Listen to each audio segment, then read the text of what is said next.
O demônio que se alimenta de déjà vu, o déjà vu, a falha na Matrix, o cérebro tropeçando em si mesmo. Nós o racionalizamos, o diminuímos, o transformamos em uma curiosidade neurológica. É a sensação de que um momento já foi vivido, um eco no corredor de nossas mentes. É um sentimento fugaz, uma estranheza que dura um segundo e depois se vai. Mas e se não for um erro? E se não for o nosso cérebro que está falhando, mas o próprio tempo?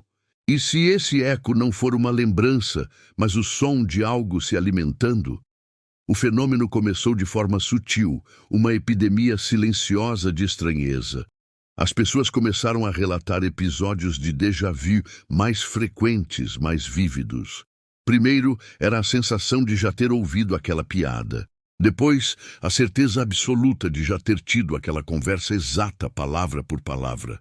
A estranheza se tornou desconforto, o desconforto, medo. O mundo começou a se sentir como um disco arranhado e a humanidade estava presa no sulco. No epicentro desta crise temporal estava o Dr. Aris Thorne, um neurologista cuja carreira foi dedicada a desmistificar os caprichos da percepção humana. Inicialmente, ele teorizou uma nova forma de epilepsia do lobo temporal, um vírus que afetava a memória.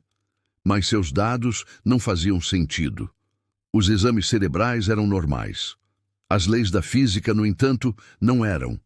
Seus instrumentos mais sensíveis, os relógios atômicos em seu laboratório, começaram a registrar hiccups, nanosegundos de tempo que simplesmente se repetiam. Não era a percepção que estava em loop, era a realidade. Trancado em seu laboratório, cercado pelo tic-tac de dezenas de relógios, Aris descobriu a verdade em textos antigos de cronomancia e física teórica.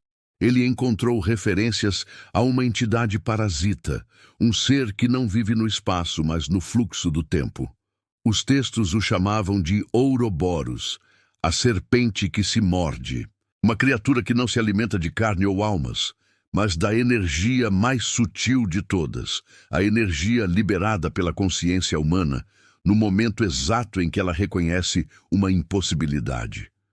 O clique em seu cérebro que diz: isto já aconteceu. O déjà vu não era o sintoma, era o som da criatura se alimentando. Para garantir seu sustento, a criatura aprendeu a beliscar o tempo, forçando pequenos momentos a se repetirem, colhendo a confusão e o pavor de bilhões de mentes. Mas, como todo parasita, ela queria mais. E à medida que se alimentava, ficava mais forte, mais ousada. Os loops pararam de ser segundos, eles se tornaram horas. As pessoas acordavam e reviviam a mesma manhã de trabalho, o mesmo trânsito, o mesmo almoço, com a memória agonizante de já terem feito aquilo. A produtividade parou. A inovação morreu.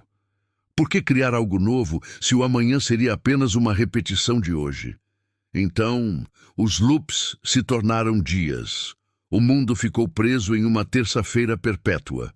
O desespero se instalou.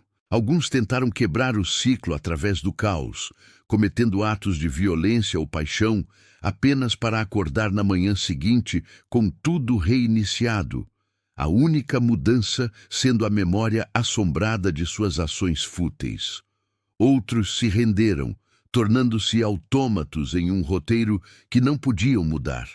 A sociedade não entrou em colapso com fogo, mas com a apatia de uma repetição infinita. Aris era um dos poucos cuja mente, treinada para ver padrões, conseguia se manter sã. Ele percebeu que o demônio estava se preparando para seu ato final. Ele não queria mais apenas um dia ou uma semana. Ele queria o banquete supremo. Usando a energia que acumulou, ele iria criar o loop final. Tentaria forçar a repetição do momento do Big Bang, prendendo toda a existência em um ciclo eterno de nascimento, morte e renascimento do universo. Uma fonte de energia infinita, um déjà vu cósmico do qual não haveria escapatória. O neurologista percebeu que não se podia lutar contra a criatura. Como atacar algo que não existe no espaço? Como matar uma ideia? A única maneira de detê-la era quebrar o padrão. O demônio se alimentava da repetição e da previsibilidade do comportamento humano, mesmo do comportamento caótico. A única arma era um ato de verdadeiro livre-arbítrio. Uma decisão tão espontânea, tão ilógica e tão fundamentalmente imprevisível que a criatura não pudesse antecipá-la em seu loop. Uma variável que quebraria a equação. Ele sabia o que tinha que fazer. O demônio, em sua arrogância, havia criado um loop perfeito ao redor do planeta. Mas seu nexo, o ponto de ancoragem de seu poder, era o lugar de maior anomalia temporal. O laboratório de Ares. E o coração do laboratório era o relógio atômio, a única coisa que ainda media o tempo real. Ares havia passado as últimas centenas de repetições construindo uma falha de segurança no relógio.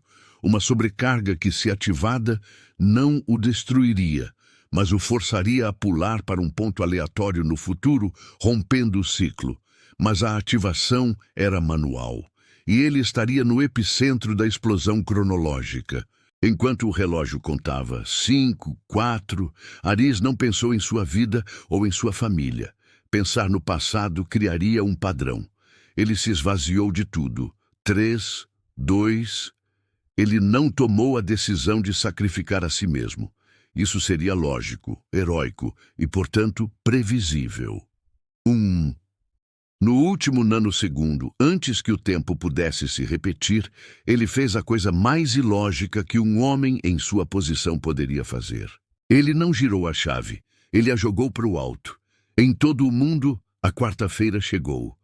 As pessoas acordaram, confusas como se saíssem de um longo sonho. O tic-tac dos relógios soava estranho, novo. Ninguém se lembrava do Dr. Ares Thorne. Como parte do loop que foi quebrado, sua existência foi o preço da equação. Ele se tornou o dado que foi lançado e depois esquecido. A crônica do demônio do déjà-vu nos deixa com uma verdade desconfortável, a de que a ordem e o padrão podem ser em si uma prisão. E que, às vezes, a única coisa que nos salva da repetição infinita de nossos próprios erros é um ato de pura e imprevisível aleatoriedade. A lição é que o livre-arbítrio pode não ser a capacidade de escolher o bem sobre o mal, mas a coragem de, ocasionalmente, simplesmente jogar a chave para o alto e ver onde ela cai. Se esta história o fez sentir o peso de um momento repetido, junte-se a nós. O tempo está cheio de ecos e histórias esperando para serem ouvidas. Inscreva-se no canal Crônicas de Outro Mundo e compartilhe este conto. Nos encontraremos, talvez pela primeira vez.